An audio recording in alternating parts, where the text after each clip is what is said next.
Alejandro and his younger sister Luna arrived at their grandmother's house in the village of San Espina. Their grandmother, Abuela Rosa, was known for her stern warnings and stories of ancient spirits. "Never go near the river at night," Abuela Rosa warned as she closed the shutters. Her voice dropped to a whisper. "La Llorona walks there, searching for her lost children. If she mistakes you for one of them," she made the sign of the cross, "she will take you." Alejandro scoffed. "Just an old story." But Luna shivered. The stories felt too real.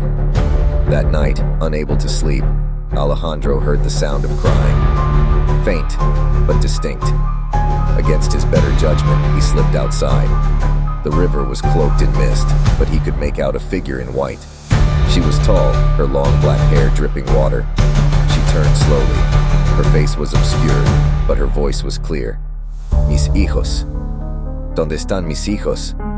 Alejandro's blood ran cold. The woman's sobs were heart-wrenching, but something about them felt wrong. He stumbled back, heart pounding, but the figure followed, gliding over the water. Her weeping grew louder, more anguished, until it became a wail. Alejandro turned and ran, branches clawing at his face.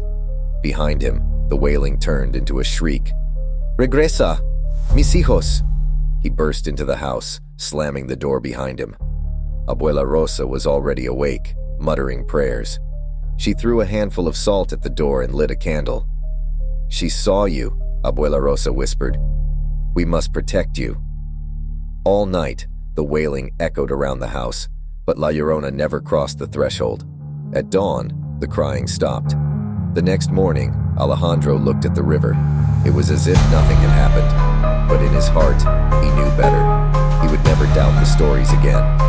And every time he heard a faint cry in the wind, he would whisper a prayer for himself, for the soul of La Llorona, forever searching for her children.